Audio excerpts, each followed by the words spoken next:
पादाब्जासक्तं रामंकितकथार्थं रामदासपदासक्तं राघवेन्द्रगुरुं भजे।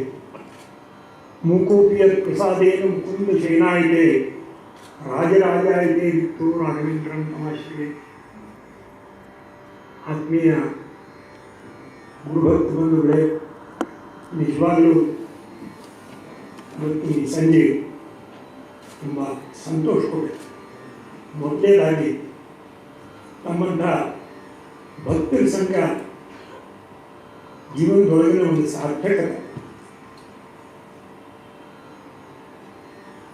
ಭಕ್ತರಿದ್ದಾರಂದ್ರೆ ಅಲ್ಲಿ ಭಗವಂತ ಇದ್ದೇ ಇಲ್ಲ. ಭಕ್ತರಿದ್ದಾರೆ ಅಲ್ಲಿ ಭಗವಂತ ಇದ್ದೇ ಇದ್ದಾನೆ. ಕಾರ್ಯಕ್ರಮ ಗುರು ಪೌರ್ಣಿಮಾ. ಗುರು ಯಾರು? ಮೊದಲು ಗುರು ಜೀವನದೊಳಗೆ ತಾಯಿ ತಂದೆ ಅಕ್ಕ ಕಲಿಸಿದ ಗುರು ನಾವು ತಿಳ್ಕೊಂಡಿದ್ದು. ಆದರೆ ಗುರು ಮೊದಲು ಭಗವಂತ. ಗುರು ಮೊದಲ ಸತ್ಯ ಸತ್ಯ ಪರಾಕ್ರಮ ವಿಷ್ಣು ಸಹಸ್ರನಾಮ ಪಾರಾಯಣ ಮಾಡೋದು ನಮಗೆಲ್ಲ ಗೊತ್ತು. ಆ ಗುರು ಶಬ್ದಕ್ಕೆ ಬಹಳ ಅರ್ಥ ಇದ್ರು ಆ ಗುರು ಶಬ್ದಕ್ಕೆ ಒಂದು ವಿಶಿಷ್ಟ ಅರ್ಥ. ಗುರು ಜೀವ ಮತ್ತು ಭಗವಂತನ ಬೆಸೆಯುವ ಒಂದು ನಡುವಿನ ಬಳೆಗಾರ. ನಾನು ನಮ್ಮದು ಉತ್ತರ ಕನ್ನಡ ಭಾಷಾ ತುಂಬ ಸ್ವಲ್ಪ ಕಠಿಣ ಅನಿಸ್ತು ಏನೋ, ಆದರೂ ನೀವು ಅದನ್ನು ಕೆಟಲೈಸರ್ ಅಂತೇಳಲ್ಲ, ಹಂಗೆ ಅವೆರಡನ್ನೂ ಬೆಸೆಯುವ ಒಂದು ಸಾಧನ. ಆ ಗುರು ಯಾರಾದರೂ ಆಗಿರ್ಬೋದು. ಅವರಾಗಬೇಕು, ಇವರಾಗಬೇಕು, ಅವ್ರು ಹಿಂಗಿರ್ಬೇಕು, ಹಂಗಿರ್ಬೇಕು, ಇಲ್ಲ. ಊರಿಗೆ ದಾರಿ ಏನು, ಯಾರಿಗೆ ತೋರಿದಡೇನು. ನಾವು ಯಾರನ್ನಾರು ಕೇಳಿದಾಗ ನಾವು ಊರಿಗೆ ಹೆಂಗೆ ಹೋಗ್ಬೇಕು ಅಂದಾಗ ಹಿಂಗೆ ಹೋಗ್ರಿ ಅಂತ ನಮ್ಗೆ ಯಾರು ಹೇಳಿದ್ರು ಆ ದಾರಿಗೆ ಏನೋ ದೋಷ ಬರ್ತದ. ಊರಿಗೆ ದಾರಿ ಏನು, ಯಾರು ತೋರಿದಡೇನು. ಅರಿವೀವ ಗುರುರಾಯ ಯಾರಾದರೇನು ಸರ್ವಜ್ಞ. ಯಾರಿಂದಲಾದರೂ ನಮಗೆ ಜ್ಞಾನ ಪ್ರಾಪ್ತಿಯಾಗಬಹುದು. ಒಂದು ವಿಶೇಷ ನಾವೆಲ್ಲರೂ ನೆನಪಿಟ್ಕೊಳ್ಳುವಂಥದ್ದು ಏನು, ಗುರು ಏನು ಮಾಡ್ತಾನೆ ಶಿಷ್ಯನ, ಯಾರ ಮೇಲೆ ಗುರುಗಳ ಅನುಗ್ರಹ ಆಗ್ತದೆ, ಏನು ಮಾಡ್ತಾನೆ ಆ ಜೀವನ ಮೇಲೆ ಏನು ಪರಿಣಾಮ ಮಾಡ್ತಾನೆ ಅಂದರೆ, ವೇದಾಂತೊಳಗೊಂದು ಭ್ರಮಣಕೀಟ ನ್ಯಾಯ ಅಂತ ಒಂದು ಶಬ್ದ ಬರ್ತದೆ. ಒಂದು ಹುಳು ಮಣ್ಣಿಂದ ಒಂದು ಮಣಿ ಕಟ್ತದೆ. ಮನೆ ಒಳಗೆ ನಮಗೆಲ್ಲರೂ ನೋಡಿರ್ತೀವಿ. ನಮ್ಮ ಕಡೆ ನಾವು ಅವತ್ತು ಗುಡಿ ಕುಟ್ಟಾರಿ ಅಂತ ಹೇಳ್ತೀವಿ. ಆ ಮಣ್ಣು ಆಯುರ್ವೇದಾಗ ಈಗ ಮದ್ದಿಡು ಅಂತ ಹೊಟ್ಟೆ ಒಳಗೆ ಏನಾದರೂ ವಿಷ ಹಾಕೋದು ಅಂತ ಏನಂತಾರೆ, ಅದಕ್ಕೆ ಅದು ಒಳ್ಳೆಯ ಔಷಧಿ ಅಂತ ಆಯುರ್ವೇದದಾಗ ಅದದ್ದು. ಹಂಗೆ ಆ ಮಣ್ಣಿನ ಮಣಿ ಕಟ್ಟಿದ ಮೇಲೆ ಆ ಕೀಟ ಹೋಗಿ ಒಂದು ಹಸು ಹುಳ ತೊಗೊಂಬಂದು ಆ ಮನೆಯೊಳಗೆ ನಿಟ್ಟು ಅದಕ್ಕೆ ಕಡಿಯೋದು ಸೊಪ್ಪು ಬಿಸಿಲು ಹಾಕನ್ನು ಬಂದ್ ಮಾಡಿ ತಿರುಗಿ 3 ವಾರ ಆದಮೇಲೆ ಹಸುವಿನ ಕೀಟ ನಾವು ಒಳಗಿಟ್ಟಿದ್ದ ನಾವು ನೋಡೇವಿ. ಆದರೆ 3 ವಾರ ಆದಮೇಲೆ ಅದು ಯಾವ ಕೀಟ ಅದನ್ನು ತಂದು ಇಟ್ಟಿತ್ತೋ ಅದರ ಹಂಗೆ ಇಟ್ಕೊಂಡು ಅದು ಹಾರಿ ಹೋಗ್ತದೆ. ಇದನ್ನು ನಾವು ನೋಡ್ತೀವಿ. ಇದು ಗುರುಗಳ ಅನುಗ್ರಹ. ಗುರು ಏನು ಮಾಡ್ತಾನೆ ಅಂದರೆ ಶಿಷ್ಯನ ತೂನ ನೆನಪು ಮಾಡ್ತಾನಂತ ಅವನ ಅನುಗ್ರಹ ಅಂತ ಅದನ್ನು ಮಾಡ್ತಾನೆ. ಬಹಳಷ್ಟು ಪರಂಪರೆಗಳು, ವಿಶಿಷ್ಟ ಪರಂಪರೆ, ಬಹಳಷ್ಟು ಪರಂಪರೆಗಳು. ನಾವು ಕರ್ನಾಟಕದಾಗೆಲ್ಲ ಉತ್ತರ ಹಿಂದೂಸ್ತಾನದಾಗ ಹೋದ್ರೂ ಕಬೀರ್ ಪಂಥದ, ರಾಮದಾಸಿ ಪಂಥದ, ಬೇರೆ ಬೇಕಾದಷ್ಟು ಭಕ್ತಿ ಪಂಥಗಳವ. ಎಲ್ಲರದು ಉದ್ದೇಶ ಏನು ಅಂದರೆ ಶ್ರದ್ಧಾ ಭಕ್ತಿಯಿಂದ ಭಗವಂತನ ಕಾಣಬೇಕು. ಎಲ್ಲಿ ಕಾಣಬೇಕು? ಎಲ್ಲಿಯೂ ಹೊರಗೆ ಗುಡಿ ಒಳಗೆ, ಇದರೊಳಗೆ, ಕಲ್ಲೊಳಗೆ, ಗಿಡದೊಳಗೆ ಅಲ್ಲ. ಆ ಭಗವಂತನ ಇಲ್ಲೇ ಕಾಣಬೇಕು ಒಳಗೆ. ಅಂತರ್ಯದಲ್ಲಿ ಹರಿಮೂರ್ತಿಯ ತೋರಿದ ಶಾಂತಮೂರ್ತಿ ಗುರುನಾಥ ಏನು ಮಾಡಿದಂದ್ರೆ ಏಕಾಂತದೊಳಗಿನ ಕರೆದ ಎನ್ನ ಲೋಕಾಂತಗೆಲ್ಲವ ತೆರೆದ ಅಂತರ್ಯದಳು ಹರಿಮೂರ್ತಿಯ ತೋರಿದ. ಹೆಂಗೆ ಬರೆಯಲಮ್ಮ ಗುರುನಾಥನೇ, ಹೆಂಗೆ ಬರೀ ಆ ಗುರು ಅನುಗ್ರಹ ಏನದ ಅದನ್ನ ಏನು ಅಂತ ಹೇಳಲಿಕ್ಕೆ ಬರಲಾರ್ದ ಶಾಸ್ತ್ರ ಹೇಳಿದಕ್ಕೆ ಎಷ್ಟೋ ವಾಚೋರಿ ವರ್ತಂತೆ ಅಪ್ರಾಪ್ಯ ಮನಸಾಸ. ಅಲ್ಲಿ ಮನಸ್ಸೂ ಇಲ್ಲ, ಶಬ್ದನೂ ಇಲ್ಲ, ಅದನ್ನು ಹ್ಯಾಂಗೆ ಹೇಳ್ತೀರಿ ನೀವು? ಅದು ಅದನ್ನು ಹ್ಯಾಂಗೆ ಹೇಳ್ತೀರಿ ಅಲ್ಲೇ ಮಾತಿಲ್ಲ, ಅದಕ್ಕೆ ಮನಸ್ಸಿಲ್ಲ. ಇಲ್ಲ, ಮನಸ್ಸು ಕೂಡ ಅದು ಮುಟ್ಲಾರದು ಅಂತ ಅವಸ್ಥೆ ಇರ್ತದೆ. ಅದನ್ನು ನೀವು ಹ್ಯಾಂಗೆ ಹೇಳ್ತೀರಿ? ಅದನ್ನು ಬರೀ ಪರಮಹಂಸ ವಿವೇಕಾನಂದರಿಗೆ ಮಾಡಿದಂಗೆ ಅದನ್ನು ಮುಟ್ಟಿ ಮಾತ್ರ ಆ ಅವಸ್ಥೆ ಮತ್ತೊಬ್ಬರಿಗೆ ಟ್ರಾನ್ಸ್ಫರ್ ಮಾಡ್ಬೋದು. ಆ ಮಟ್ಟದೊಳಗಿದ್ದ ಯೋಗಿ ಬಾಬಾನಂದರು ಮತ್ತೊಬ್ಬರು ದೊಡ್ಡವ್ರು ಯಾರಿಲ್ಲ, ಆ ಮಟ್ಟದೊಳಗೆ ಅದನ್ನು ಮುಟ್ಟಿ ತೋರಿಸ್ಬೋದು, ಅವ್ರ ಮೇಲೆ ಅನುಗ್ರಹ ಮಾಡಿ ತೋರಿಸ್ಬೋದು. ಅಂತ ಒಂದು ಗುರು ಏನು ಮಾಡ್ತಾನೆ ನಮ್ಮನ್ನು ಅಂದರೆ, ಪೂರ್ಣ ಹೆಂಗೆ ನರ್ಮದಾ ನದಿ ಒಳಗೆ ಬಿದ್ದಿದ್ದ ಕಲ್ಲು, ಆ ಸಂಗಮಗಿ ಗುಡ್ಡದ ಕಲ್ಲು ನರ್ಮದಾ ನದಿ ಒಳಗೆ ಬಿತ್ತು ಅಂದ್ರೆ ನೂರಾರು ಮೈಲ ನದಿ ಒಳಗೆ ಉಳ್ಕೋತ ಹೋಗಿ ಅದು ಒಂದು ಲಿಂಗು ಆಗ್ತದೆ. ಆ ಲಿಂಗಕ್ಕೆ ನರ್ಮದಾ ಬಾಣ ಅಂತ. ಆ ಬಾಣಕ್ಕೆ ಆವಾಹನ ವಿಸರ್ಜನೆ ಇಲ್ಲ. ಅದನ್ನು ನೀವು ಡೈರೆಕ್ಟ್ ತೊಗೊಂಬಂದು ದೇವರ ಮಂದಾಸನ ಮೇಲಿಟ್ಟು ಅದನ್ನು ಈಶ್ವರ ಅಂತ ಪೂಜೆ ಮಾಡ್ಬೋದು. ಹೆಂಗೆ ಗಂಟಿ ನದಿಯೊಳಗಿನ ಕಲ್ಲೆಲ್ಲ ಸಾಲಿಗ್ರಾಮನು, ನರ್ಮದಾ ನದಿ ಕಲ್ಲು ಅದ್ರೊಳಗೆ ಇದ್ದಿದ್ವೆಲ್ಲ ಬೆನಕ, ಅವು ಈಶ್ವರ ಅಂತ ನಮ್ಮಲ್ಲಿ ಒಂದೇ. ಹಂಗೆ ಗುರುಗಳ ಅನುಗ್ರಹದ ಆ ನದಿ ಏನದ ಅದರಾಗ ಒಂದು ಶಿಷ್ಯ ಹೋಗಿ ಬಿದ್ದ ಅಂದ್ರೆ ಅವನ್ನ ತಿರುಗಿಸಿ ಗುರುಗಳು ತೊಗೊಂಡ್ಬಂದು ಆ ಇದಕ್ಕೆ ತನ್ನ ಹಸ್ತಾರ ಮಟ್ಟಕ್ಕೆ. ಮೊನ್ನೆ ಮಹಾರಾಷ್ಟ್ರದವರು ಒಂದು ಪರಂಪರಾ ಅಂತ ಹೇಳಿದ್ದಲ್ಲ, ಸಮರ್ಥರು. ಆ ಪರಂಪರಾದೊಳಗೆ ರಾಮದಾಸಿಂದ ಅದು ಪ್ರಾರಂಭ ಆಗಿದ್ದು. ಮೊನ್ನೆ ಗೊಂದಾವಳಿ ಮಹಾರಾಜರಿಂದ ಒಬ್ಬರು ನಾಮಿ ಸಂತರಾಗೋದು, ಅವ್ರು ಅಲ್ಲೆಲ್ಲ ಎಲ್ಲರಿಗೂ ಹೇಳ್ತಿದ್ರು, ನೀವು ಸುಮ್ಮನೆ ರಾಮರಾಜನ್ರಿ, ನಾನು ನಿಮ್ಮ ಮನೆ ಬಾಗಿಲೊಳಗೆ ನಾಯಿ ಹಾಕಿ ಕುತ್ಕೊಂಡು ನಿಮ್ಮ ಮನೆ ಕಾಯ್ತೀನಿ, ನೀವು ಒಳಗೆ ಕುತ್ಕೊಂಡು ಜಪ ಮಾಡಿ, ನಾ ಬಾಗಿಲ ಕುತ್ಕೊಂಡು ನಾಯಾಗಿ ನಿಮ್ಮ ಮನೆ ಬಾಗಿಲ ಕಾಯ್ತೀನಿ, ನೀವು ವಿಚಾರ ಮಾಡಬೇಡಿ, ಸುಮ್ಮನೆ ರಾಮ ಅಂತೀವಿ. ಇದೇ ಮಾತ 100 ವರ್ಷದಿಂದ ಕಬೀರ್ ಭಾಳ ಚಂದ ಹೇಳ್ತಾರೆ. ತುತ್ತು ರಾಮ್ ಸುಗೇರ್ ಜಗ ಲಡವಾ दे, तुतो राम सुगेर जग लड़वा दे, कोरा कागज काली शाही लिखित पढ़त को पढ़वा दे, तुतो राम सुगेर जग लड़वा दे, हाथी चाल चलत अपनी उत्तर भूकत भुकवा दे, तुतो राम सुगेर जग लड़वा दे, चंडी भैरवी शीतला देवी पत्थर पूजत तुझवा दे, तुतो राम सुगेर जग लड़वा दे, कहत कबीरा सुन भय साधु नरक पचतवा को पिछवा दे, तू तो राम सुगेर जग लड़वा दे. ಅಷ್ಟು ನಾಮದ ಮಸ್ತಿ ಅಂದರೆ ಏನು ಅಂದರೆ, ಯಾರು ಅಖಂಡ ನಾಮಸ್ಮರಣೆ ಮಾಡ್ತಾರೆ ಅವ್ರಿಗೆ ಮಾತ್ರ ಅದು ಗೊತ್ತಾಯ್ತು. ನಾವು ಭಾಳ ಮಂದಿ ನೋಡ್ತೀವಿ ಜಪಾನ್ ಇಟ್ಕೊಂಡು ಮುಂಜಾನೆ ಸಂತರ್ಕ ಜಪಾನಿ ತಿರುಗಿಸೋರು ನೋಡ್ತೀವಿ. ಅಂದರೆ ಅವರೆಲ್ಲರೂ ನಾಮ ತಗೊಂಡಾಗ, ಅವರೆಲ್ಲ ಗುರುಗಳ ಕಡೆಯಿಂದ ನಾಮ ತಗೊಂಡ್ರೆ ನಾವು ಜಪ ಮಾಡಿ ಸಾಮಾನ್ಯ ಎಲ್ಲ. ನಾಮ ಯಾರು ತಗೊಂಡವ್ರು ನೋಡಿರೇನು? ನಾಮ ತಗೊಂಡವ್ರು ನೋಡ್ತೀವಿ, ನಾಮ ಯಾರು ತಗೊಂಡವ್ರು ನೋಡಿರಿ? ಆ ನಾಮದ ಕಿಂತನೇ ಯಾರು ಬಂದವರಿದ್ದರೆ ಅಖಂಡ ನಾಮ ಅವ್ರ ದೇಹದ ರೋಮದಿಂದಲೂ ಆ ನಾಮ ಹೊರತಿತ್ತು. ದೇಹದ ರೋಮದಿಂದಲೂ ಆ ನಾಮ ಹೊರತಿದ್ದ ಅಂಥವ್ರು ನಾಮದೊಳಗೆ ಮಸ್ತ್ ಇತ್ತು. ಮಸ್ತ್ ರಾಮ್ಜಿ ಅಂತ ಅವ್ರ ಹೆಸರು, ಮಸ್ತ್ ರಾಮ್ಜಿ. ಅದು ಗುರುಗಳ ಅನುಗ್ರಹ.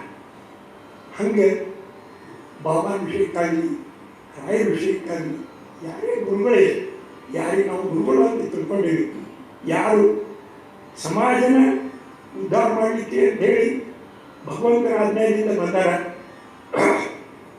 ವಿಶಿಷ್ಟ ಜೀವಗಳನ್ನು ವಿಶಿಷ್ಟ ರೀತಿಯಿಂದ ಉದ್ಧಾರ ಮಾಡ್ತಾರೆ. ಎಲ್ಲರೂ ಒಂದೇ ರೀತಿಯಿಂದ ಉದ್ಧಾರ ಮಾಡೋದಿಲ್ಲ, ಒಬ್ಬೊಬ್ಬರಿಗೊಂದೊಂದು ಆ ರೀತಿ ಜೀವನ ಎಲ್ಲರೂ ಒಂದೇ ಕಡೆ ಕಟ್ಕೊಂಡು ಬರ್ತಾರೆ. ಏನು? ಭಗವಂತನ ಕಡೆ. ರಾಯರು ಆತ ಸಂಕಲ್ಪ ಬಡದ ಆ ಗದ್ದೆಯೊಳಗೆ ಅವ್ರ ಮಾತು ಹೇಳ್ತಾರೆ ದೇವರು ಹಿಂಗೇನು ಹೇಳ್ತೀವಿ, ಸ್ವಾಮಿ ನಾನು ನೀವು ಸೇವಾ ಮಾಡ್ತೀನಿ ಇದೆ ಅಲ್ಲ, ಆದರೆ ಮಧ್ಯಾಹ್ನಕಾರಿಗೆ ವಿದ್ಯಾ ಸಂಬಂಧಗಳು ದೇಹ ಸಂಬಂಧ ವಿಷಯ ತ್ವದೀಯ ವಿಶೇಷ ಜನೈ ಸರ್ವಕರ್ತೃತ್ವ ಕಾರ್ಯಕೃತ್ವ ಅನುಸಂಧಾನಪೂರ್ವಕ ಕಾರ್ಯವಿಷಯ. ಯಾರ್ಯಾರು ನನ್ನ ಹತ್ತಿರ ಬರ್ತಾರೋ ಅವರೆಲ್ಲರ ಕೈಯಿಂದಲೂ ನೀನು ಭಗವಂತ ಅವ್ರಿಗೆಲ್ಲರಿಗೂ ಜ್ಞಾನ ಮುಗಿಸಿ ಅವರೆಲ್ಲ ಕೈಲಿನೂ ನೀನು ಸೇವೆ ಮಾಡಿಸ್ತೀನಿ. ಗುರುಗಳು ಯಾಕೆ ನಮ್ಗೆ ಇಷ್ಟೆಲ್ಲ ಕೊಡ್ತಾರೆ? ಹಾಗೇ ನಮ್ಮ ಮಿತ್ರರು ಮಾತು ಹೇಳಿದ್ರು, ಬಾಬಾ ಇಂಥ ಒಂದು ಕೆಲಸ ಮಾಡಿದ್ರು ನಮಗೆ ಸೈಟ್ ಸಿಕ್ತು ಅಂತ. ಅದು ಗುರುನಾಥನ ಇಚ್ಛ. ಗುರುನಾಥಿಗೆ ನಮ್ಮ ಕೈಲಿ ಮಾಡಿಸ್ಬೇಕಾಗಿರುತ್ತೆ ಆಲ್ ಇನ್ಸ್ಟ್ರೂಮೆಂಟ್ಸ್. ನಿಮಿತ್ತ ಮಾತ್ರ ಭವ ಸವ್ಯಸಾಚಿನ್ನ. ನೀನು ಮಾಡೋದಿಲ್ಲೋ, ನಾನು ಮಾಡಿಸ್ತೀನಿ. ನೀ ಸುಮ್ಮನೆ ಒಂದು ಇನ್ಸ್ಟ್ರೂಮೆಂಟ್ ಆಗು. ದರ್ವಿ ತುಪ್ಪ ಹಾಕ್ಲಿಕ್ಕೆ ಹೆಂಗೆ ಸೌಂಡ್ ಇರ್ತದೆ ಹಂಗಾಗು ಅಷ್ಟೇ. ನೀನು ಆ ಅಭಿಮಾನ ಬೇಡ, ನಾನು ಮಾಡ್ತೀನಿ ಅನ್ನೋದು. ಅವ ಮಾಡಿಸ್ತಾನ, ಗುರುನಾಥ ಮಾಡಿಸ್ತಾನೆ, ಗುರುನಾಥ ಮಾಡಿಸ್ತಾನೆ. ಗುರುನಾಥಂದದು ಆ ಅನುಸಂಧಾನ ಸದಾ ಇರಲಿ. ಏನಾಗ್ತದೆ ಅದು ಗುರುನಾಥಂದು. ಈ ಅನುಸಂಧಾನ ಇತ್ತಂದ್ರೆ ನಮ್ಮ ಅವರ ನಡುವೊಂದೇನು ಸಂಬಂಧದ ತಪ್ಪೋದಲ್ಲ, ಸಂಬಂಧ ತಪ್ಪುವುದಿಲ್ಲ. ಅದನ್ನು ಕಂಡ್ರೆ ಅದು ಹೇಳಿಕ್ಕೆ ಬರೋದಿಲ್ಲ. ಕುರುಡ ನಾ ಬಹುಶಃ ಎಲ್ಲ ಕಡೆ ಹೇಳ್ತೀನಿ. ಒಂದು ಕೂಸು ಹೇಳ್ತಿದ್ದಂತೆ ಹಾಲು ಕುಡಿಯೋದು ಮುಂದೆ ಕುರುಡೊಂದು ಕೂತಿದ್ದಂತೆ ಕುರುಡ. ಅವ್ರು ಕೇಳಿದ ಮಗು ಯಾಕೆ ಹೇಳ್ತಿದೆ? ಯಾರು ಹೇಳಿದಂತೆ ಅದು ಹಾಲು ಕುಡಿಯೋಕ್ಕಾಗಿದೆ. ಅವಂದ ಹಾಲು ಅಂದ್ರೆ ಏನು? ಹಾಲು ಅಂದ್ರೆ ಏನು? ಬೆಳಗಿರೋದಿಲ್ಲೇನೆ, ಬೆಳಗಿದ್ರೆ ಹಾಲು. ಇನ್ನು ಬೆಳಗಂದ್ರೆ ಹೆಂಗೆ? ಕುರುಡ ಬೆಳಗಂದ್ರೆ ಹೆಂಗೆ? ಅವ್ರು ತಿಳಿಯೋಂಗೆ ಹೇಳ್ಬೇಕು ಅಂತ ಹೇಳಿ ಅವ್ರು ಹೇಳಿದ್ರು. ಬಿಳೆ ಹೆಚ್ಚಿದ್ದದು ಕಬ್ಬಕ್ಕಿ. ಕಬ್ಬಕ್ಕಿ ಹೆಂಗಾಗ್ತದೆ? ಬೆಳಗಲ್ಲ. ಕಬ್ಬಕ್ಕಿ ಅಂದ್ರೆ ಏನು? ಕುರುಡ ಮಾಡಿ ಈ ಹೇಳಿ ಶಬ್ದದ ಯಾವ ವಸ್ತುನೂ ಅವ್ರು ಕಂಡಿಲ್ಲ. ಅವ್ರು ತಿಳ್ಕೊಂಡು ಸುತ್ತಾಗ ಹೇಳ್ತೇಳ್ತಾರೆ ಕಬ್ಬಕ್ಕಿ ಅಂದ್ರೆ ಏನು? ಹಿಂಗೆ ಇರ್ತದೆ. ಹಿಂಗೆ ಗೋಡಿದ್ದು ನೈತಿದ್ರೆ ಬೇರೆ. ಅವ ಹಿಂಗೆ ಮುಟ್ಟಿ ನೋಡಿದೆ, ಓಹೋ ಇದು ಹಾಲು ಅಂತ. ಹಾಲು ಹಿಂಗಿರುತ್ತೆ ಕಬ್ಬಕ್ಕಿ ಹೆಂಗೆ ಬೆಳಗ್ಗೆ ಅಂದರೆ ಇದು ಹಾಲು ಅಂತ. ಭಾಳ ಮಂದಿ ಕಲ್ಪನಾ ಹಿಂಗೇ ಆಗ್ತದೆ. ಭಾಳ ಮಂದಿ ಕಲ್ಪನಾ ನಮ್ಮದು ಹಿಂಗೇ ಆಗ್ತದೆ. ನಾವು ಏನೋ ಕಂಡು ಏನೋ ತಿಳ್ಕೊತೀವಿ. ಅದು ಬೇರೆ ಅದ, ಅದು ಬೇರೆ ಅದ. ಕಾಣೋದು ಬೇರೆ, ಇರೋದು ಬೇರೆ. ಅದು ಬೇರೆ ಅದ. ಅದು ಅವನ ಅನುಗ್ರಹ ಇದ್ದು ಮಾತ್ರ ನಮ್ಗೆ ಸಿಗ್ತದೆ. ಹಂಗದು ಎಲ್ಲರಿಗೂ ಸಿಗುದಿಲ್ಲ. ಅವನ ಅನುಗ್ರಹ ಮುಂದೆ ಮಾತ್ರ ಸಿಗ್ತದೆ. ಗುರುನಾಥ ಏನು ಸುರತರು ಮರವಲ್ಲ, ಕಲ್ಪುಟ್ಟ ಕಲ್ಪುಟ್ಟ ಅಂತ ಹೇಳ್ತೀವಿ ನಾವು. ಅದು ನಮ್ಗೆ ಗಿಡದಂಗೆ ಒಣಗಿ ವರ್ಷಕ್ಕೊಮ್ಮೆ ಎಲ್ಲಿ ಉದಿರಿಸಿ ಮತ್ತೆ ಚಿಂತು ಹಾಕಿದೆ. ಸುರತರು ಮರವಲ್ಲ, ಸುರಭಿ ಒಂದು ಹಾವಲ್ಲ. ನಾವು ಬೀರು ಅಂತ ಹೇಳ್ತೀವಿ. ಅವ್ರು ನಮ್ಮ ಹಾಕಿದಂಗೆ ಅದು ಶರೀರ ಮಾಡ್ತೀವಿ. ಸುರಭಿ ಒಂದು ಹಾವಲ್ಲ, ಪರುಷ ಪಾಷಾಣದೊಳಗಲ್ಲ. ಸ್ಪರ್ಶಿಸಿಲ್ಲ ಅಂತ ಒಂದು ಕಲ್ಲ. ಅದು ಯಾವ ಕಮಲಕ್ಕೆ ಮುಟ್ಟಿದ್ರೋ ಕಬ್ಬಣ ಹೊರಗಾರ. ಅದ್ರ ಹೆಸರು ಸ್ಪರ್ಶ ಮಣಿ ಅಂತ. ಸ್ಪರ್ಶಿಸಿಲ್ಲ. ಪರುಷ ಪಾಷಾಣದೊಳಗಲ್ಲ, ಅದು ಕಲ್ಲಲ್ಲ. ಹಂಗೆ ಗುರುರಾಯ ನರರೊಳಗೆ ಅಲ್ಲ ಸರ್ವಜ್ಞ. ಯಾರಿಗೆ ಗುರು ಅಂತೀ? ಯಾರಿಗೆ ಗುರು ಆಗ್ಯಾನ? ಮನುಷ್ಯ ಅಂತ ತಿಳ್ಕೊಬೇಡ. ಮನುಷ್ಯ ಅಂತ ತಿಳ್ಕೊಂಡ್ರೆ ಅಂತ ಶ್ರದ್ಧಾ ಬರೋದಿಲ್ಲ. ದೈವೈತಿದ್ದೆ ವಿಜಯ ಮಂತ್ರಿ ದೈವಜ್ಞೆ ಬೇಸಿಗೆ ಗುರು ಯಾದೃಷ್ಟಿ ಭಾವನಾಯೇಶ ಸೀತೆ ಹೋಗಿದ್ದಾರೆ. ಗುರುನಾಥ ನನ್ನ ಉದ್ಧಾರ ಮಾಡ್ತಾನೆ, ನಾನು ಉದ್ಧಾರ ಮಾಡಿದ್ದಿರ್ತಾನೆ ಅನ್ನೋ ವಿಶ್ವಾಸ ಇದೆ. ಉದ್ಧಾರ ಮಾಡೇ ಮಾಡ್ತಾನೆ.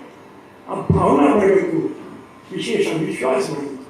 ಸವಾರ ಕರೋ ತಡ್ಕೋ, ಸವಾರ ಕರೋ ಅಲ್ಲ ಮಾಲೀಕ ಭಗವಂತಿದ್ದಾಗ ತಡ್ಕೋ. ಇದು ಗುರುಗಳ ಅನ್ಯಾಯ, ಇದು ಗುರುಗಳ ವಿಶೇಷ ಅನುಗ್ರಹ. ಇದಕ್ಕೆ ಸರಿಯಾಗಿ ಅಂಥ ಒಂದು ಸತ್ಸಂಗತಿ ಇದ್ದರೆ, ಸತ್ಸಂಗತಿ ಕಥೆ ನಕರೋತಿ ಭೂಸಾಂ, ಸಜ್ಜನ ಸಹವಾಸಕ್ಕೆ ಬಂದರೆ, ಸಾಧಕರ ಸಹವಾಸಕ್ಕೆ ಬಂದರೆ ಏನಾಗಲಿಕ್ಕಿಲ್ಲ, ಏನಾಗುವುದು. ನಮ್ಮ ಪಾದಯಾತ್ರೆಯ ಒಂದು ವಿಷಯ ಹೇಳ್ಬೇಕಂದ್ರೆ, ಎಷ್ಟು ಹುಡುಗರು ಏನೂ ಗೊತ್ತಿಲ್ಲ ಅಂದರೆ ಸಂಧ್ಯಾವಂತಿ ಸುತ್ತ ಗೊತ್ತಿಲ್ಲ, ಅವ್ರು ಗೋತ್ರಾಯಕತ್ರ ಗೊತ್ತಿಲ್ಲ. ಹುಡುಗರು ಬೇಕಾದಂಗೆ ಎರಡು ಸಂಧ್ಯಾವಣಿ ಮಾಡ್ತಾರೆ, ವಿಷ್ಣು ಹೇಳ್ತಾರೆ, ರಾಯಸ್ತೋತ್ರ ಹೇಳ್ತಾರೆ, ವಾಯಿಸ್ತು ಹೇಳ್ತಾರೆ. ಇದೇನು ಅಂದರೆ ಗುರುಗಳು ಅವ್ರ ಕೈಲಿ ಅದನ್ನು ಸಾಧನೆ ಮಾಡಿಸ್ಬೇಕು. ಸತ್ಸಂಗ ಆಗ್ಬೇಕ್ರಿ. ಮತ್ತೆ ಏನಾರ ಆಗ್ಬೇಕ್ರಿ? ಸತ್ಸಂಗ ಆಗ್ಬೇಕು. ನೀವೇನೆಲ್ಲರೂ ಕೂಡ್ತೀರಿ, ತಿಂಗಳಿಗೊಮ್ಮೆ ವಾರಕ್ಕೊಮ್ಮೆ ನಿಮ್ಮ ಅನುಕೂಲ ಪ್ರಕಾರ ನೀವೆಲ್ಲರೂ ಕೂಡ್ತೀರಿ, ಗುರುಗಳ ವಿಷಯ ಚರ್ಚೆ ಮಾಡ್ತೀವಿ. ಸದ್ವಿಚಾರಗಳನ್ನು ತಲೆಯೊಳಗೆ ಬರ್ತವೆ. ಇದು ವಿಶೇಷ ಅಂತ. ಮನುಷ್ಯತ್ವ ಮತ್ತೆ ನಾವು ಮನುಷ್ಯ ಆಗಿ ಹುಟ್ಟಿದ ವಿಶೇಷ. ಮುಮುಕ್ಷುತ್ವ, ನಾನು ಇನ್ನೇನು ಹುಟ್ಟು ಬರ್ದಂಗೆ ಏನು ಮಾಡಬೇಕು ಅನ್ನೋ ವಿಚಾರ ಏನು, ಮುಮುಕ್ಷುತ್ವ, ಅದು ಬರೋದು ವಿಶೇಷ.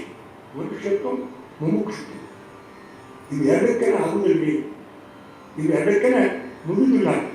ಈ ಎರಡನ್ನ ಹೇಳುವುದಕ್ಕಿಂತ ಹೆಚ್ಚು ಇನ್ನೂ ಅದು ಬೇಕಾಗ್ತದೆ. ಎರಡು ಇದ್ದರೆ ಅದು ಕೊನೆ ಆಗುವುದಿಲ್ಲ. ಮಹಾಪುರುಷ ಸಂಶ್ರಯ, ಗುರುಗಳ ಹತ್ರ ಹೋಗಿ ನಾವು ಪೂರ್ಣ ಶರಣಾಗತರಾಗಿ ಶಿಷ್ಯಸ್ಥೆ ಅಂಶಾದಿ ಪರಮಾತ್ಮ ಪ್ರಕರಣ ಮಂದಿರವರಿಗೆ ನಾವು ದೀರ್ಘ ನಮಸ್ಕಾರ ಮಾಡಿ ಪೂರ್ಣ ಶರಣಾಗತರಾದಾಗ ಗುರುಗಳ ಅನುಗ್ರಹ ಮಾಡಿ. ಅನುಗ್ರಹ ಅಂದರೆ ಏನಾಗ್ತದೆ? ನಾನು ಹೇಳಿದ್ದೆ ಬ್ರಹ್ಮಪೀಠ ನ್ಯಾಯ ಅದು ಬದ್ಲಿ ಆಗಿ ಹೋಗ್ತದೆ. ನಾನು ಜಗತ್ತು ಅಂತಾರೆ, ಇವನು ಅಂತಾರೆ, ಹೆಂಗಿದ್ದೇವೆ ಹೆಂಗಾದ್ರಿ ಮುಂದಿನ ಅಂತಾರೆ. ನಾವು ನೋಡಿದ್ವಿ ಅವನ್ನ, ಅವ್ನು ಹೆಂಗಿದೆ ಹೆಂಗಾಗ್ಬಿಟ್ಟು ನೋಡಿ. ಅಂತೇನು ಆ ಅನುಗ್ರಹ ಅವನು ಪೂರ್ಣ ಒಳಗ ಹೊರಗ ಕೂಡ ಪರಿವರ್ತನೆ ಮಾಡ್ತೀವಿ. ಗುರುನುಗ್ರಹ ಪರಿವರ್ತನೆ ಮಾಡ್ತೀವಿ. ಯಾರಿಗೆ ಅದು ಸಿಕ್ಕಿದೆ ಏನು ಜೀವನದೊಳಗೆ ಧನ್ಯತೆ ಏನು ಅಂದರೆ ಆ ಗುರುನುಗ್ರಹ. ಹಾಗೆ ದಾಸರಾಯ ಭಾಗ ಪದ ನಿಮ್ಮ ಮುಂದೆ ಹೇಳಿದ್ರು ಶಶಿ, ಅದು ಒಂದು ಪದ ನಾವು ಸಮಾಧಾನದ ಚಿಂತನೆ ಮಾಡಿದರೆ ಗುರುಗಳ ಅನುಗ್ರಹ ಅಂದರೆ ಏನು, ಆ ಗುರು ಸ್ಮರಣೆಯಿಂದ ಏನಾಗ್ತದೆ ನಾವೆಲ್ಲರೂ ಅದನ್ನು ಕೇಳಿದವರು ಅನುಭವ ಮಾಡಿಕೊಳ್ಬೇಕು. ಭಾಳ ಸತ್ಯ ಏನಾಗ್ತದೆ ಅಂದರೆ ನಾವು ಕೇಳ್ತೀವಿ, ಓದ್ತೀವಿ, ನಮಗೆ ಅನುಭವ ಆಗಿಲ್ಲ. ನಮ್ಗೆ ಅದರ ಅನುಭವ ಆಗಿಲ್ಲ. ಕೇಳೀವಿ, ಓದೇವಿ, ಕೇಳೀವಿ, ಅದನ್ನು ಓದೇವಿ. ಅದರದ್ದು ನೀವು ಒಮ್ಮೆಲೆ ಅದನ್ನು ಮುಟ್ಟಿದೆ, ಯಾರಾದ್ರೂ ಒಮ್ಮೆಲೆ ಆ ಕರೆಂಟಿಗೆ ಬೆದರಾಗ ಬೊಟ್ಟಿಟ್ಟು ನೋಡಿ ಕರೆಂಟ್ ಹೇಗಲ್ಲ ಅಂತ ಬೆಳಕರೆ ಎಲ್ಲ ಕೂತೀವಿ, ಎಲ್ಲರೂ ಮಾಡಿ. ಆದರೆ ಕರೆಂಟಿಗೆ ಯಾರು ಬೊಟ್ಟಿಟ್ಟು ಒಮ್ಮೆಲೆ ಹಿಂದೆ ಅದು ಹಂಗೆ ಅನುಭವ ಬಂದಾಗ ಮಾತ್ರ ಅದನ್ನು ಕರೆ ಅಷ್ಟು ಗೊತ್ತಾಗ್ತದೆ. ನಾವು ಮಾಡ್ಕೊತೀವಿ, ಅದು ಕಡೆ ಸರಿನೋ ಹೇಳ್ಕೊತೀವಿ, ಮತ್ತು ಏನೇನೋ ಹೇಳ್ತೀವಿ. ಆದರೆ ಅಲ್ಲೇ ಆ ಅಕ್ಷರಗಳನ್ನು ಹೇಳಿದಾಗ ದೇಹದ ಆ ಭಾಗದೊಳಗೆ ಭಗವಂತನ ಆ ರೂಪ ನಮಗೆ ಕಾಣ್ತವೆ. ಎಷ್ಟು ಮಂದಿ ಕಾಣ್ತಾವೆ, ಎಷ್ಟು ಮಂದಿ ಅವರು ನೋಡೋದಿಲ್ಲ. ಅದಕ್ಕೆ ಯಾರ ಸಾಧಕರು ಅದನ್ನು ನೋಡಿದರೆ ಅವ್ರನ್ನು ಹೇಳುವುದೇ ಇಲ್ಲ. ನಾನು ಕಂಡದಂತ ಯಾರು ಹೇಳುವುದೇ ಇಲ್ಲ. ಒಂದು ಮಾತು ಹೇಳ್ತು, ಕಂಡವ ಏನು ಹೇಳುವುದೇ ಇಲ್ಲ, ಹೇಳವ ಏನು ಕಂಡೇ ಇಲ್ಲ.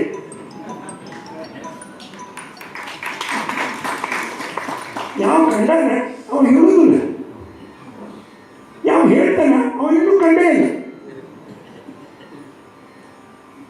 ಹೇಳಲಿಕ್ಕೆ ಬರಲಾರ್ದಂಥ ಸ್ಥಿತಿನ ಹೆಂಗೆ ಹೇಳೋರು ನೀವು? ಯಾವ ಸ್ಥಿತಿ ಏನು ಅನ್ನೋದನ್ನು ಹೇಳಲಿಕ್ಕೆ ಸಬ್ಜೆಕ್ಟ್ ಅತೀತ ಅದು. ಅದನ್ನು ನೀವು ಹೇಳುವುದು ಅಂದರೆ ಯಾರು ಹೇಳ್ತಾರೆ, ಯಾರಿಗೆ ಗೊತ್ತಲ್ಲ, ಹೇಳಲಿಕ್ಕೆ ಶಬ್ದ ಇಲ್ಲ. ಆ ರೀತಿ ಯಾರು ತ್ರಿಕರಣಪೂರ್ವಕದವರು ಸಮರ್ಪಣೆ ಮಾಡಿಕೊಂಡರು ಅವ್ರಿಗೆ ಮಾತ್ರ ಅನುಗ್ರಹ ಆಗ್ತದೆ. ಉಳಿದವ್ರಿಗೆ ನಮಗೆ ನಾವು ಎಷ್ಟೆಷ್ಟು ಪ್ರಯತ್ನ ಮಾಡಿದ್ವಿ, ನಮಗೆ ಎಷ್ಟೆಷ್ಟು ನಾವು ಮಾಡ್ಕೊಂಡು ಪಡ್ಕೊಂಡಿವೆ. Grace descends on an individual according to the degree of his surrender. ಗುರುಗಳ ಅನುಗ್ರಹ ಅವ್ರು ಹಿಂಗಾತು ಇವ್ರು ಹಿಂಗಾತು. ಈಗ ಈ ಶ್ರೀಮಂತಿ ರೊಕ್ಕ ಈ ಕಾರು ಇದಲ್ರಿ, ಇದುವರೆಗೆ ಇದೊಂದು ಹೆಚ್ಚಿನ ಅನುಗ್ರಹ ಇದು ಬಿಟ್ಬಿಡ್ರಿ. ಆಂತರಿಕ ಅನುಗ್ರಹ ಏನದ, ಆಂತರಿಕ ಅನುಗ್ರಹ ಏನದ ಅದು according to the degree of his surrender ಅಂತ. ನಾವು ಎಷ್ಟು ಗುರುಗಳಲ್ಲೇ ನಮ್ಮನ್ನು ನಾವು ಸಮರ್ಪಣೆ ಮಾಡ್ಕೊಂಡಿವೋ ಅಷ್ಟು ಅನುಗ್ರಹ ನಮ್ಗೆ ತಿರುಗಿ ಬರ್ತದೆ. ಚೆಂಡು ಒಗೆದ್ರೆ ಹಂಗೆ ತಿರುಗಿ ಬರ್ತದೆ, ಹಂಗೆ ಗುರುಗಳ ಅನುಗ್ರಹ ತಿರುಗಿ ಬರ್ತದೆ. ಬಾಬಾ ಹಾಗೆಲ್ಲ ಹೇಳ್ತಿದ್ರು, ಏನು ಒಂದು ಹೆಜ್ಜೆ ನನ್ನ ಕಡೆ ಬಾ, ನಾ 10 ಹೆಜ್ಜೆ ನನ್ನ ಕಡೆ ಬರ್ತೀನಿ. ನೀವು ಬಹುಶಃ 60ಕ್ಕಿಂತ ಮತ್ತೆ ಯಾರು ಶಿರಡಿ ನೋಡಿದವರು ಇದ್ದರೆ ಶಿರಡಿ ಹೆಂಗಿತ್ತು ಗೊತ್ತಾಗ್ತದೆ. 60ಕ್ಕಿಂತ ಮಂತ್ರಾಲಯ ಯಾರು ನೋಡಿದ್ರೆ ಮಂತ್ರಾಲಯ ಹೆಂಗಿತ್ತು ಗೊತ್ತಾಗ್ತದೆ. ಇವತ್ತು ನಾವು ನೋಡಿದ್ರಿ ಶಿರಡಿ ನೋಡಲಿ, ಮಂತ್ರಾಲಯ ನೋಡಲಿ, ಅಥವಾ ತಿರುಪತಿ ನೋಡಲಿ, ತಿರುಪತಿ ಏನು 50 ನಾವು ಹೋದಾಗ ಹಿಂಗೆ ಸಾದಾ ದೇವಸ್ಥಾನ ನೀವು ಒಳಗೆ ಹೋಗೋದು ಬರೋದು, ಒಂದು 10 ಸರ್ತಿ 100 ಸರ್ತಿ ಹೋಗೋದು. ಯಾರ್ಯಾರು ನಿಮ್ಮನ್ನು ಯಾಕೆ ಅಂತ ಕೇಳೋದಿದ್ದೀವಿ. ಮತ್ತೆ ನಾವು ಒಳಗೆ ಹೋದ್ರೆ ಬೃಂದಾವನದಿಂದ ಮುಂಜಾನೆ 5:30 ಸ್ನಾನ ಮಾಡಿ ಕುತ್ಕೊಂಡು ಹಣ್ಣು ಹೆಚ್ಚುಕೊಂಡು ನಾವು ಅಷ್ಟೊತ್ತು ಮಾಡಿ ಕುತ್ಕೊಂಡ್ರೆ ಯಾರು ನಮ್ಮನ್ನು ಹೇಳೋಬೋದಿಲ್ಲ. ಒಳಗೆ ಪ್ರಯತ್ನ ಆಗ್ತಿದ್ವಿ. ಶಿರಟ್ಯಾಗ ಹೋದ್ರೆ ಒಂದು ಕಣ್ಣಿನ ಶರ್ಟ್ ಅಲ್ಲಿ ಯಾರ್ಯಾರು ಯಾರು ನಿಮ್ಮನ್ನು ಯಾರು ಬ್ಯಾಕ್ ಬಂದಿರಿ ಬ್ಯಾಕ್ ಕೂತಿ ಒಳಗೆ ಯಾರು ಕೇಳ್ತಿದ್ದೀವಿ. ಅಂತೇನು ಅಂದ್ರೆ ಜನ ಬರ್ಕೋತ ಹೋದಂಗೆ ಭಕ್ತರು ಕೂಡ್ಕೋತ ಹೋದಂಗೆ ಹೊರಗಿನ ಶ್ರೀಮಂತಿಕೆ ಬೆಳೀತದ ಹೊರತು ಸಾಧನೆ ಬೆಳೆದಿದೆ. ಯಾವುದು ನಾವು ಕಟ್ಕೊಂಡು ಹೋಗಬೇಕು ನಮ್ಮ ಒಟ್ಟಿಗೆ ಬರ್ತದೆ. ಸಾಧನ ಬಾಹೋದಲ್ಲದೆ ಧನ ಬಾರದು, ಧನ ಬಾರದು, ಸಾಧನ ಬಾಹು. ಬರೋದೇನು ಸಾಧನ, ಧನ ಬರೋದು ನಮ್ಮ ನಾವು ಕಳಿಸಿದ ಬ್ಯಾಂಕ್ ಅಕೌಂಟ್ ಏನದ ಅದು ಬರೋದಿಲ್ಲ. ನಾವೇನಾದ್ರೆ ಕಿಂಚಿತ್ತು ಸಾಧನೆ ಮಾಡಿದರೆ ಆ ಸಾಧನೆ ಮಾಡ್ತೀವಿ. ಆ ಸಾಧನೆ ಮಾಡಲಿಕ್ಕೆ ಇದೆಯಾ ಸಾಧನ ಶರೀರವಿದು ನೀ ದಯದಿ ಕೊಟ್ಟದ್ದು ಸಾಧಾರಣವಲ್ಲ ಜೀಯ, ಅನುಗ್ರಹ ಮಾಡಿ ನೀ ನನ್ನ ಮನುಷ್ಯನ ಮಾಡಿದಿ ಅಂತ ದಾಸ ದೇವರಿಗೆ. ನೀವು ಮತ್ತೇನಾರು ಮಾಡುವುದಾಗಿತ್ತು ನನ್ನ ಹುಷಮುಂದ ನೀವು ಮತ್ತೇನಾರು ಮಾಡಿ ಬಿಡಿಸ್ತೀನಿ, ನಾನು ಮನುಷ್ಯನ ಮಾಡಿದಲ್ಲ. ಎದಕ್ಕೆ ಮಾಡಿದಿ? ಸಾಧನ ಶರೀರವಿದು ನೀ ದಯದಿ ಕೊಟ್ಟದ್ದು ಸಾಧಾರಣವಲ್ಲ ಜೀಯ. ಇದು ಒಳಗೆ ಅಖಂಡ ಈ ಪಿಂಡಾಂಡದೊಳಗಿನ ಬ್ರಹ್ಮಾಂಡನ ಕನಕದಾಸ ಒಂದು ಮಾತು ಹೇಳ್ತಾರೆ. ಪಿಂಡಾಂಡದೊಳಗಿನ ಗಂಡನ ಕಾಣದೆ ಮುಂಡೆಯರಾದರೆಲ್ಲ ಪಂಡಿತರು ಓದ್ಕೊಂಡಾನ ಬೇಕಾದಷ್ಟು ಇದನ್ನು ಮಾಡ್ತಾರೆ. ಯಾರು ಕಂಡಿಲ್ಲ ಭಗವಂತನೇ, ಯಾರು ಕಂಡಿಲ್ಲ. ಉದ್ದೇಶ ಪರಮಾತ್ಮ ದರ್ಶನ ಯಾರಿಗೂ ಆಗಿಲ್ಲ. ಆಗಬೇಕಾದ್ರೆ ಗುರು ಅನುಗ್ರಹನೇ ಬೇಕು. ತಂದೆಗೂ ಗುರುವಿಗೂ ಒಂದು ಭೇದವೂ ಉಂಟು. ತಂದೆ ಸದ್ಗುರುವ ತೋರಿದಡೆ ಗುರುರಾಯ ಬಂಧನವ ಕಳೆದ ಸರ್ವಜ್ಞ. ಆ ಅನುಗ್ರಹ ಗುರುಗಳ ಅನುಗ್ರಹ ಮಾತ್ರ ಆದ್ರೆ ಮಾತ್ರ ಭಗವಂತ ಕಾಣ್ತಾನೆ. ಗುರುಗಳ ಅನುಗ್ರಹ ಆದ್ರೆ ಮಾತ್ರ ಭಗವಂತ ಕಾಣ್ತಾನೆ. ಅವ್ರ ಕೈ ಹಿಡಿದು ಕರ್ಕೊಂಡು ಹೋಗಿ ನಾನು ಭಗವಂತನ ಮುಂದೆ ನಿಂದಿಸಿ ತೊಂದಿನ ದೀನಂ ಮರಾಠಂ ಶಕಾಯ ತಮ್ಮೇನ ಮುದ್ದರೀತಿ ವಿಜ್ಞಾಪನ ಕೊಟ್ಟು ನಾವು ಅವರು ವಿಜ್ಞಾಪನ ಮಾಡಿ ಗುರುನಾಥ ವಿಜ್ಞಾಪನ ಮಾಡಿ ಭಗವಂತ ಅನುಗ್ರಹ ಮಾಡ್ತಾರೆ. ನಮಗಿನ್ನೂ ಗುರುನಾಥ್ ಯಾರು ಅನ್ನೋದೇ ಗೊತ್ತಿಲ್ಲ. ನಾವಿನ್ನೂ ಹುಟ್ಟೋದ್ರಾಗ ಇದ್ದೆ. ಅಲ್ಲಿ ಹುಟ್ಟಿ ಅಲ್ಲಿ ಭಾಳ ಮಂದಿ ಕೊಡ್ತಾರೆ, ಇಲ್ಲಿ ಭಾಳ ಮಂದಿ ಕೊಡ್ತಾರೆ, ಇಲ್ಲಿ ಸಂಜೆ ಒಂದು ಪ್ರಸಾದ ಕೊಡ್ತಾರೆ, ಅಲ್ಲಿ ಇದನ್ನು ಕೊಡ್ತಾರೆ, ಅಲ್ಲಿ ಸಾಯಂಕಾಲ ತುಂಬ ಜನ ಇರ್ತಾರೆ. ಮಂದಿ ಜನ ಪ್ರಸಾದಕ್ಕೆ ಇಲ್ರಿ. ಗುರುಗಳು ಬೇರೆ ಇದ್ದಾರೆ, ಗುರುಗಳು ಬೇರೆ ಇದ್ದಾರೆ. ಅಂದರೆ ಅವ್ರು ಹೇಳೋ ಮುಂದೆ ಸರಿ ಸಾಹೇಬ್ ವಿಷಯ ಹೇಳಿ. ಒಬ್ಬ ಸುಮಾರು 30 ವರ್ಷ ಅವ್ರು ನೋಡಿದವ್ರು 2 ಜನ ನಾನು ನೋಡಿದ್ದೆ. ಸರಿ ಸಾಹೇಬ್ ನೋಡಿ ಅವ್ರು ಜೋಡಿ ಇದ್ದವ್ರು ಭಾಳ ಜನ ನೋಡಿದ್ದೆ. ಬ್ರಹ್ಮಾನಂದರು ನಾನು ಗೊಂದಾವಳಿ ಮಹಾರಾಜ ಅಂತ ಹೇಳಿದ್ದೆ. ನಮ್ಮ ಮಹಾರಾಜ ಶಿಷ್ಯರು ಬ್ರಹ್ಮಾನಂದರಿದ್ದರು. ಅನಂತ ಶಾಸ್ತ್ರಿ ಜಾರಿಹಾಳ ಅಂತ ಹೇಳಿ ಅವರ ಆವಾಗಿನ ಕಾಲಕ್ಕೆ ಷಟ್ಶಾಸ್ತ್ರ ಪಂಡಿತರು. ಅಷ್ಟೆಲ್ಲ ಶಾಸ್ತ್ರ ಓದಿದ ಮೇಲೆ ಅವ್ರಿಗೆ ಅನಿಸ್ತು ಇವೆಲ್ಲ ಶಾಸ್ತ್ರ ಓದೋದ್ರ ಅರ್ಥ ಗುರುಗಳು ಸಿಕ್ಕರೆ ಮಾತ್ರ ಸಾಧನ ಆಗ್ತದೆ, ಗುರುಗಳು ಸಿಕ್ಕರೆ ಮಾತ್ರ ಮೋಕ್ಷ ಆಗ್ತದೆ. ಗುರುಗಳು ಹುಡ್ಕೋದು ಹೊಂಟ್ರವರು ಹೆಂಗೋ ಅದೊಂದು ದೊಡ್ಡ ಕಥೆ. ಗುರುಗಳು ಸಿಕ್ಕು ಅವ್ರಿಗೆ ಅನುಗ್ರಹ ಆಯ್ತು. ಗುರುಗಳು ಅನುಗ್ರಹ ಮಾಡಿ ಅವ್ರು ಹೇಳಿದರು ನೀನು ಅಮರಕಂಠಕ್ಕೆ ಹೋಗು, 2 ವರ್ಷದಾಗ 3 ಕೋಟಿ ಜಪ ಮಾಡುವಂತೆ. ಅವ್ರು ಹೆಂಗೆ ಮಾಡಿದ್ರು ಅವ್ರು ಹೆಂಗೆ ಅದೊಂದು ಗುರು ಶಿಕ್ಷಕ ಸಮರ್ಪಣದ ಜೀವ. ಹಾಗೆ ಸರಿ ಸಾಹೇಬರು ಅವ್ರು ನೋಡಿ ಮುಸಲ್ಮಾನರು ಒಬ್ಬ ಬ್ರಾಹ್ಮಣ ಗುರು ಸಮರ್ಪಣೆ ಮಾಡ್ಕೊಂಡಿದ್ದು ಗೋವಿಂದ ಭಟ್ರು ಅಂತೇಳಿ ದೊಡ್ಡ ಶಾಸ್ತ್ರ ಅವರು ಆವಾಗಿನ ಕಾಲಕ್ಕೆ. ಅವ್ರಿಗೆ ಸಮರ್ಪಣೆ ಮಾಡ್ಕೊಂತಾರೆ. ಅವ್ರಿಗೆ ಗುರು ಅಂತಂದರು. ಅವ್ರಿಗೆ ಅನುಗ್ರಹ ಮಾಡಿದರು. ಆ ಮಾಡಿದ ಗುರುನಾಥನ ಅನುಗ್ರಹ ಏನಿತ್ತು ಅದನ್ನು ಅವ್ರು ಏನಾಯ್ತು ಅಂತ ಹೇಳ್ತಾರೆ. ದೊರಕಿದ ಗುರು ದೊರಕಿದ ಹುಚ್ಚರಂಗೆ ರಸ್ತೆದಾಗ ಕ್ಯಾಟಿ ಹೊಡ್ಕೊತಿದ್ದಾರೆ, ಹೊಡ್ಕೊಂಡು ಅಡ್ಡಾಡ್ತಿದ್ರಂತವ್ರು. ದೊರಕಿದ ಗುರು ದೊರಕಿದ ಆದ್ಮೇಲೆ ಗುರು ಸಿಕ್ಕಿಬಿಟ್ಟ ಮುಂದೋದು.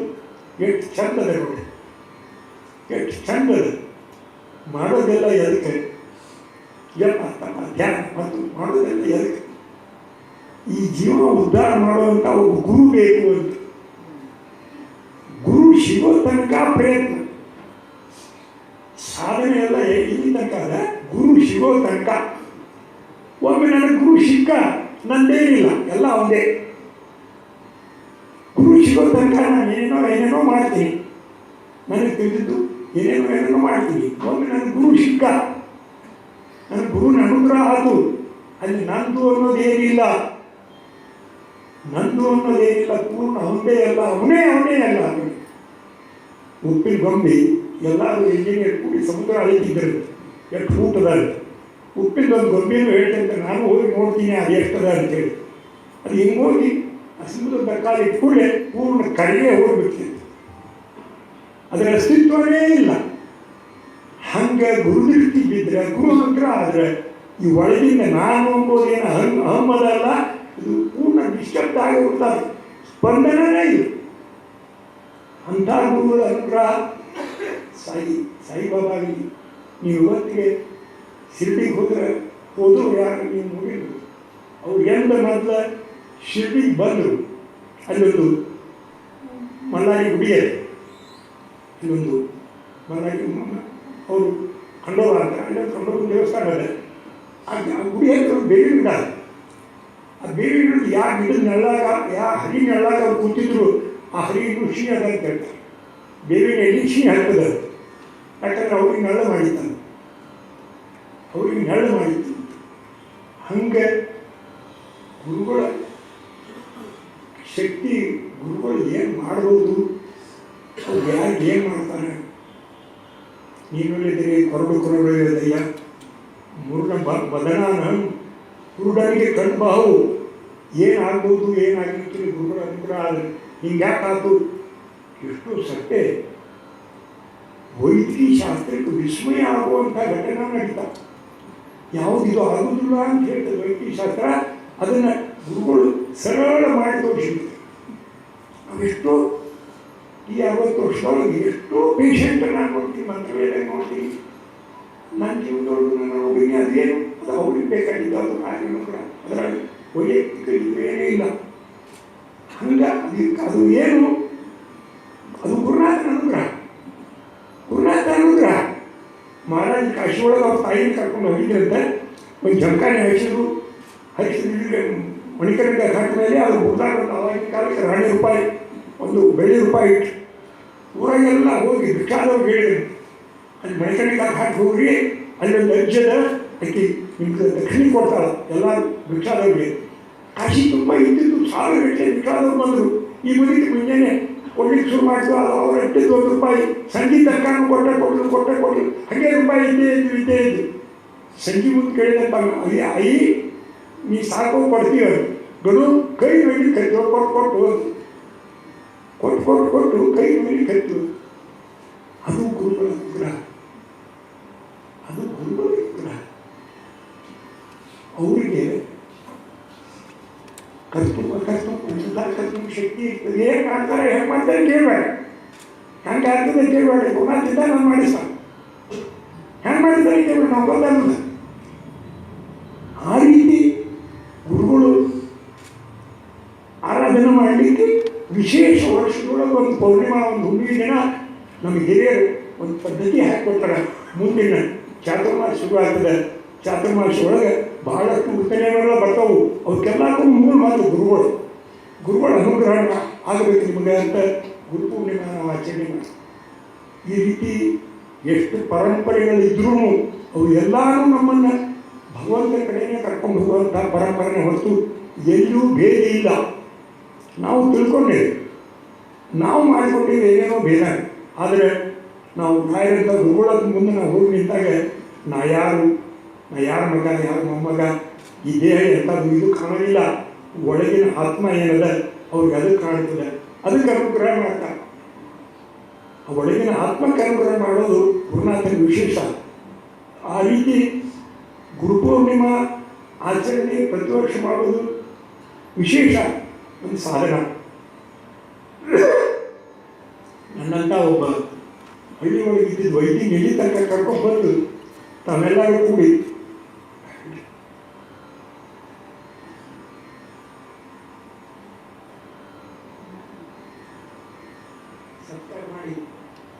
ಸತ್ಕಾರ ಮಾಡಿ ನನ್ನ ವಿಷಯಕ್ಕೆ ಭಾಳಷ್ಟು ಅಭಿಮಾನ ಪಟ್ಟು ಏನೇನೋ ಅವ್ರಿಗೆ ಕೂಡದ ಬಾಲದ ಅಂತ ಹೇಳೋದು ನನಗೆ ಯಾಕೋ ತಮ್ಮ ಏನು ಅಭಿಮಾನದಿಂದ ಅದೆಲ್ಲ ಶಬ್ದ ಹೇಳಿದ್ರಿ, ಅದು ಅಷ್ಟು ನಾನು ದೊಡ್ಡವಲ್ಲ, ಏನೋ ಗುರುನಾಥ್ ನಡೆಸ್ಕೊಂಡು ಬಂದೆ. 60 ವರ್ಷ ನಡೆದು ಒಂದು ವಿಶೇಷತೆ ಇದೆ. ನನ್ನ ಗುರುಗಳು ನನಗೆಲ್ಲ ಅಸ್ಮಾತ್ ವಿಷಯಕ್ಕೆ ಔಷಧ ಮಾಡಬೇಕು ಅಂತ ಹೇಳಿದ್ರು. ಅವತ್ತಿನಿಂದ ಉಚ್ಚನ್ನ ತೆರಿಗೆ ಏನೋ ಮಾಡಿದೆ, ಏನೋ ಅದು. ಆದರೆ ನನಗೆ ಪೂರ್ಣ 100ಕ್ಕೆ 100 ಫಲ ಬರಲಿಲ್ಲ. ನನ್ನ ಬುದ್ಧಿ, ನನ್ನ ಪ್ರಯತ್ನ ಎಲ್ಲ ನಾನು ಅದ್ರೊಳಗೆ ಹಾಕಿದ್ರು ಔಷಧದೊಳಗೆ 100ಕ್ಕೆ 100 ಪ್ರಯತ್ನ ಬರಲಿಲ್ಲ. ಮೊದಲು ಮುಂತರದಲ್ಲಿ ಪಾದಯಾತ್ರೆ ಹೋದಾಗ ಮೊದಲೇ ವರ್ಷ 59ನೇ ಇಸ್ವಿಯಾಗಿ 60 ವರ್ಷದ ಹಿಂದೆ ನನಗೆ ರಾಯರು 3 ಮೃತಕ ತೆಗೆದುಕೊಟ್ಟಿತ್ತು. ಹಂಗಾರೆ 3 ಮೃತಕನ ಅವ್ರ ಪ್ರಸಾದ ಅಂತ ತಿಳ್ಕೊಂಡು ಆ ಔಷಧಿ ಒಳಗೆ ಆ ಮೃತಿಕ ಹಾಕಿದೆ. ಹಾಕಿ ವರ್ಷ ಮಾತ್ರೆ ಮಾಡಿ ಎಲ್ಲರಿಗೂ ವರ್ಷ ಮಾತು ಕೊಟ್ಟು ನಮ್ಮಲ್ಲಿ ನಾವು ಹೇಳ್ತೀವಿ. ಅವ್ರ ಔಷಧಿ ಫ್ರೀ ಏನು ಅಂದರೆ ತಪ್ಪದೆ ಬೆಳಗ್ಗೆ ಮತ್ತು ಸಾಯಂಕಾಲ 2 ಹೊತ್ತು ರಾಯರು ನೆನೆಸ್ಬೇಕು ಅಂತ. ಶ್ರೀರಾಘವೇಂದ್ರ ಅಂತಿ 2 ಹೊತ್ತು ನೆನೆಸಿದ್ರೆ ನೀವು ಔಷಧ ಫ್ರೀ ಕೊಟ್ಟಾಗತ್ತು ಹೋಗ್ರಿ. ಹಾಗೆ ನಾನು ರಾಯರಿಗೆ ಔಷಧ ಮುಂದಿಟ್ಟು ಅವ್ರಿಗೆ ಪ್ರಾರ್ಥನೆ ಮಾಡಿ, ಸ್ವಾಮಿ ನಾನು ಪ್ರಯತ್ನಿಸಿದ ಔಷಧಿ ಆಗಲಿಲ್ಲ, ಪೂರ್ಣ ಆಗಲಿಲ್ಲ, 100ಕ್ಕೆ 100 ನನಗೆ ಅದರ ಪರಿಣಾಮ ಬರಲಿಲ್ಲ, ಅದಕ್ಕೆ ಮುಂದಿದ್ದು ನಿಮಗೆ ಬಿಟ್ಟಿದ್ದು ಅಂತ. ಎಂದು ನಾವು ಅದರೊಳಗೆ ಆ ಮೃತಿಕ ಹಾಕಿ ರಾಯರ ಮೃತಿಕ ಹಾಕಿ ಅದನ್ನು ಮಾತ್ರೆ ಔಷಧಿ ಕೊಟ್ಟೆವೋ, ಅದಕ್ಕೆ ಧನ್ವಂತರಿ ಜಪ ಸೌರ ಹೋಮ ಅದೆಲ್ಲ ಅದನ್ನ ಹಾಕಿ ನಾವು ಮಾತ್ರೆ ಕೊಟ್ಟು ಅಂದಿನಿಂದ ನಮಗೆ 100ಕ್ಕೆ 100 ಫಲಿತಾಂಶ. ಇವತ್ತಿನ ವಿಜ್ಞಾನ ಆ ರೋಗಕ್ಕೆ ಔಷಧಿ ಇಲ್ಲ. ಒನ್ಸ್ ಅಸ್ಮೆಟಿಕ್ ಪರ್ಮನೆಂಟ್ಲಿ ಅಸ್ಮೆಟಿಕ್ ಅಂತ ಹೇಳೋ ವಿಜ್ಞಾನಕ್ಕೆ asthma is A curable disease, ಅದಕ್ಕೆ ಅದು ಕಡಿಮೆ ಆಗ್ತದೆ, ಅದಕ್ಕೆ ಸರಿಯಾಗಿ ಔಷಧಿ ಪಥ್ಯ ಮಾಡಿದರೆ ಅದು ಕಡಿಮೆ ಆಗ್ತದೆ ಅನ್ನೋಷ್ಟು ರಾಯ ಧೈರ್ಯ ಕೊಟ್ಟರು. ಹಾಗಾಗಿ ಏನು ಅವರು ಕೊಟ್ಟಿದ್ದರು, ಗುರುಗಳು ಕೊಟ್ಟಿದ್ದರು. ಹಂಗೆ ನಿಮಗೆಲ್ಲರಿಗೂ ಗುರುಗಳು ಅನುಗ್ರಹ ಮಾಡಲಿ, ಪ್ರತಿಯೊಬ್ಬರಿಗೂ ಗುರುನಾಥ ಅನುಗ್ರಹ ಮಾಡಲಿ. ಆ ಗುರುನಾಥನ ಅನುಗ್ರಹಕ್ಕಿಂತ ಹೆಚ್ಚಿದ್ದು ಯಾವುದೂ ಇಲ್ಲ, ಗುರು ಅನುಗ್ರಹಕ್ಕಿಂತ ಹೆಚ್ಚಿದ್ದು ಯಾವುದೂ ಇಲ್ಲ. ಒಬ್ಬರು ಮಠದೊಳಗೆ ಒಬ್ಬರು ಡಾಕ್ಟರ್ ಇದ್ರು, ಅವ್ರಿಗೆ ಅವ್ರ ಗುರುಗಳು ಬೇಡಿ ಹತ್ತಾಪಾಸನೆ ಹಂಗ ಶಾಸ್ತ್ರಿ ಮಾಡಾಯ್ತು. ಇನ್ಮೇಲೆ ಇವ್ರಿಗೆ ಶಾಸ್ತ್ರಿ ಆಗಬೇಕು ಅಂತ ಡಾಕ್ಟರ್ ಬ್ರಾಹ್ಮಣ ಗುರುಗಳು ತಮಾಷೆ ಮಾಡಿಬಿಟ್ಟು ಇನ್ಮೇಲೆ ಇವ್ರಿಗೆ ಶಾಸ್ತ್ರಿ ಆಗಬೇಕು ಎಲ್ಲರೂ ಅವ್ರು ಶಾಸ್ತ್ರಿ ಕಟ್ಬಿಟ್ಟು ಶಾಸ್ತ್ರಿ ಅಂತ ಅಂದ್ರೆ ಎಷ್ಟು ಅವರಿಗೆ ಅವ್ರು 118 ಗ್ರಂಥ ಬರೋದು. ಅವ್ರು ಹೇಳ್ತಿದ್ರು, ನಾವು ಬರ್ದಿಲ್ರಿ ಪುಸ್ತಕನ ಗುರುನಾಥ ಅನುಗ್ರಹ ಮಾಡಿದ. ಅವ ಹೇಳಿದ ಏನ ಶಾಸ್ತ್ರಿ ಮಾಡಿ ಸರ್, ಇವ್ರು ಶಾಸ್ತ್ರಿ ಅಂದ್ರೆ ಹೇಳ್ತಾರೆ. ನಾ ಶಾಸ್ತ್ರಿ ಆದೆ, ಗುರುನಾಥ ನೀವು ಶಾಸ್ತ್ರಿ ಅಲ್ಲ, ನಾ ಶಾಸ್ತ್ರಿ ಆದೆ. ನಾನು ದಡ್ಡ, ನಾ ಮತ್ತೆ ಹಂಗಿದ್ದ ಶುದ್ಧನ ನಾನು. ಅದು ಗುರುನಾಥ ಅನುಗ್ರಹ ಶಾಸ್ತ್ರಿ ಮಾಡ್ತೀವಿ. ಹಂಗೆ ಗುರುನಾಥ ಅನುಗ್ರಹ ಏನು ಮಾಡ್ತದೆ, ಇದನ್ನು ಮಾಡಲಿಕ್ಕಿಲ್ಲ. ಒಬ್ಬ ಹಿಂದಿ ಕವಿ ಭಗವಂತನ ಮುಂದೊಂದು ಮಾತು ಹೇಳ್ತಾರೆ ದೇವರಿಗೆ, ಯಾ ಅಲ್ಲಾ ಯಾ ಖುದಾಯ ಪರ್ವತಿಗಾರ್ ಕ್ಯಾ ಎಹಸಾನ್ ಕಿಯಾ ತೂನೆ. ಸ್ವಾಮಿ ಭಗವಂತ ಎಂಥ ಅನುಗ್ರಹ ಮಾಡಿದೆವು ನೀನು. ये लाचार को एक फनकार बनाया, एक लाचार को एक फनकार बनाया. ಯಾವ ಶುದ್ಧ ಯಾವ ಏನು ಹೋಗಿದೆ ಇಲ್ಲ ಅವನು ದೊಡ್ಡ ಮನುಷ್ಯ ಮಾಡಿ ಮುಗಿಸ್ಬಿಟ್ಟು ಇದು ನಿನ್ನ ಅನುಗ್ರಹ, ಇದು ನಿನ್ನ ಅನುಗ್ರಹ. ದಾಸರಾಯರು ಅದೇನು ಅಂತ ಹೇಳ್ತಾರೆ, ನಿನ್ನ ಒಲುಮೆಯಿಂದ ನಿಖಿಲ ಜನರು ಬಂದು ಮನ್ನಿಸ್ತೀರೋ ಮಾರಾಯ, ಎನ್ನ ಪುಣ್ಯಗಳಿಂದ ಈ ಬಳಿ ಉಂಟೆ. ನಿನ್ನ ಒಲುಮೆಯಿಂದ ನಿಖಿಲ ಜನರು ಬಂದು ಮನ್ನಿಸ್ತೀರೋ ಮಾರಾಯ, ಎನ್ನ ಪುಣ್ಯಗಳಿಂದ ಈ ಬಳಿ ಉಂಟೆ. ಅದು ಗುರು ಅನುಗ್ರಹ, ಅದು ಭಗವಂತನ ಅನುಗ್ರಹ. ಗುರು ಭಗವಂತ ಎರಡು ಒಂದೇ ನಾಣ್ಯದ ಎರಡು ರೂಪ. ಭಗವಂತೇ ಗುರು ಆಗಬೇಕು, ಭಗವಂತನೇ ನಮ್ಮನ್ನು ಉದ್ಧಾರ ಮಾಡಲಿಕ್ಕೆ ಗುರು ಆಗಿ ಬಂದಿರ್ತಾನೆ. ಆ ಗುರು ನನ್ನ ವಿಶ್ವಾಸ ಬೇಕು. ಅವ ಹೇಳಿದ ಶಬ್ದದೊಳಗೆ ಗುರುವಾಕ್ಯದು ಭಜ ಶ್ರೀ ಪಾರ್ವತಿಯವಲ್ಲಭಂ ಅಂತಾರೆ ಆಚಾರ. ಗುರುಗಳು ಹೆಂಗೆ ಹೇಳ್ಯಾರ ಹಂಗೆ ಭಗವಂತನ ಸ್ಮರಣೆ ಮಾಡು. ಆ ಹಾದಿ ಒಳಗೆ ನಿನ್ನ ಗುರುಗಳು ನಿನಗೆ ಹಾದಿ ತೋರ್ಸ್ಯಾರ, ಆ ಹಾದಿ ಒಳಗೆ ಭಗವಂತನ ಸ್ಮರಣೆ ಮಾಡು. ಭಾಳ ಖುಷಿತಾರೆ. ನೀ ತಿಳಿದಂಗೆ ಮಾಡಿ ಬೇಡ, ನಿನ್ನ ಗುರುಗಳು ಹೆಂಗೆ ಹೇಳ್ಯಾರ ಹೆಂಗೆ ಮಾಡು. ಅವ್ರು ಕುತ್ಕೊಂಡು ನಿಂತ್ಕೊಂಡು ಸ್ನಾನ ಮಾಡಿದ್ರೆ ಸ್ನಾನ ಇಲ್ಲ, ಅವ್ರು ಹೆಂಗೆ ಹೇಳ್ಯಾರ ಅಂತೇಳು. ಗುರುವಾಕ್ಯ ಏನದಲ್ಲ, ಗುರುವಾಕ್ಯ ಏನದಲ್ಲ, ಅದು ಅನುಗಳಲ್ಲಿ ಅದನ್ನು ದಾಖಲೆ ಅದು ಪ್ರಮಾಣ. ಗುರುಗಳು ನನಗೆ ಹೇಗಾರ ಮುಗಿದು ಅದು ಶಿಷ್ಯನ ಶುದ್ಧ ಭಕ್ತಿ ಅವಲಂಬಿಸಿದೆ. ಆ ರೀತಿ ಗುರುಗಳಲ್ಲೇ ನಮಗೆಲ್ಲರಿಗೂ ಶುದ್ಧ ಭಕ್ತಿ ಬರಲಿ, ಗುರುಗಳಲ್ಲಿ ಅನುಗ್ರಹ ಮಾಡಲಿ. ನನ್ನ ಇಲ್ಲಿ ಕರೆಸಿ ನೀವು ಏನು ಸನ್ಮಾನ ಮಾಡಿ ನನಗೊಂದು ಇದನ್ನು ಮಾಡಿದ್ರಿ, ಅದಕ್ಕೆ ನಾನು ನಮಗೆ ಸಾಹಿತ್ಯ ರಚನೆ ಎಲ್ಲ ಪದಾಧಿಕಾರಿಗಳಿಗೆ ಇಷ್ಟೋ ತನಕ ನಾವು ಕುತ್ಕೊಂಡು ಸಮಾಧಾನದಿಂದ ಏನು ಮಾತು ಕೇಳಿ ನಮಗೆ ನಾನು ಅತ್ಯಂತ ಋಣಿ ಅಂತ ಹೇಳ್ತಾ ಈ ಎರಡು ಮಾತು ಗುರುನಾಥನ ಪಾದಕ್ಕೆ ಸಮರ್ಪಣೆ ಮಾಡ್ತೀನಿ.